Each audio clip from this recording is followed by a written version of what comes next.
নমস্কার, ঘরোয়া রান্নাতে আপনাদের সবাইকে স্বাগত জানাই। আজ আমি বানাবো সর্ষে পটল। সর্ষে পটল কিন্তু বাঙালির অত্যন্ত জনপ্রিয় একটি ভেজ রেসিপি। প্রথমে আমি পটলের গায়ের খোসাগুলো হালকা হালকা করে চিড়ে নিয়ে পটলটি মাঝখান থেকে একটুখানি চিড়ে নেব। দেখুন, এইভাবে আমি সব পটলগুলো একে একে কেটে নেব। তারপরে পটলের গায়ে নুন আর হলুদ মাখিয়ে রেখে দেব।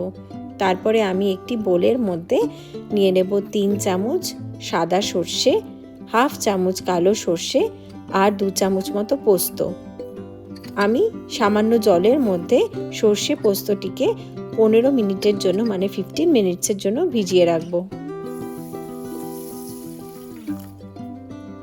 তারপরে আমি একটি কড়াইতে তেল দিয়ে তেল গরম হলে তাতে নুন আর হলুদ মাখিয়ে রাখা পটলগুলো দিয়ে সামান্য ভাজা ভাজা করে নেব। দেখুন, পটলগুলো আমি তেলের মধ্যে দিয়ে দিচ্ছি। এরপর পটলগুলো আমি তেলের মধ্যে অল্প অল্প করে ভেজে নেব। পটলগুলো ভাজা হয়ে গেলে আমি এটিকে একটি পাত্রের মধ্যে তুলে নিলাম। তারপরে আমি মিক্সার গ্রাইন্ডারের মধ্যে দিয়ে দেব সর্ষে আর পোস্ত ভিজিয়ে রাখা আগে থেকে সর্ষে পোস্ত। তার মধ্যে দিয়ে দেব আমি আদা কুচি আর লঙ্কা, কাঁচা লঙ্কা। তারপরে আমি এই সমস্ত উপকরণটির একটি পেস্ট বানিয়ে নেব। দেখুন, আমি সর্ষে পোস্ত, আদা আর কাঁচা লঙ্কার পেস্ট বানিয়ে নিয়েছি। এরপর পটলের যে কড়াইতে আমি ভেজেছি তার মধ্যে সামান্য তেল দিয়ে আমি ফোড়ন হিসাবে দেব কালো জিরে আর গোটা শুকনো লঙ্কা। তারপর আমি ভালো করে তেলের মধ্যে ফোড়নটা নাড়িয়ে চাড়িয়ে নিয়ে তার মধ্যে দিয়ে দিচ্ছি কুচো কুচো করে কাটা নারকোল। কুচো নারকোলগুলোকে আমি একটু তেলের মধ্যে ভাজা ভাজা করে নিয়ে তার মধ্যে দিয়ে দেব সর্ষে পোস্ত, আদা আর কাঁচা লঙ্কার পেস্টটি। এই পেস্টটি আমি তেলের মধ্যে দেওয়ার পরে ভালো করে নাড়িয়ে চাড়িয়ে নিয়ে তার মধ্যে দিয়ে দেব হলুদ আর স্বাদ মতো নুন।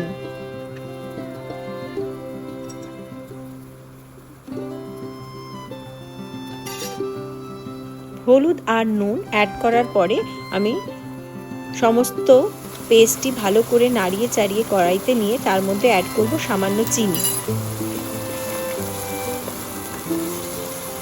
এরপর আমার এই পেস্টটি থেকে ভালো করে তেল বেরিয়ে এলে তার মধ্যে আমি অ্যাড করে দেব 4টে গোটা কাঁচা লঙ্কা এবং ভেজে রাখা পটলগুলো। তারপরে আমি কড়াইতে ভালো করে পটলের মধ্যে সর্ষে পোস্তর যে পেস্টটি সেটি নাড়িয়ে চাড়িয়ে নিয়ে তার মধ্যে অ্যাড করব সামান্য জল। সামান্য জল অ্যাড করার পরে আমি আবার সমস্ত মিশ্রণটি পটলের মধ্যে নাড়িয়ে চাড়িয়ে নিয়ে কড়াইটি ঢেকে রাখবো 10 মিনিটস মতো।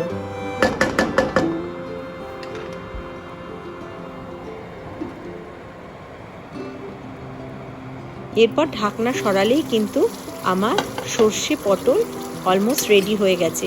এটি কিন্তু খুবই সহজ পদ্ধতিতে এবং খুবই তাড়াতাড়ি তৈরি করা যায় এবং খেতে অত্যন্ত সুস্বাদু।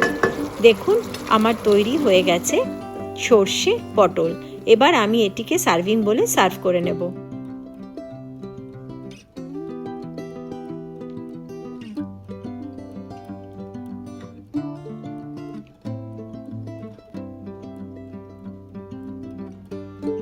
এই দেখুন, তৈরি হয়ে গেছে সর্ষে পটল।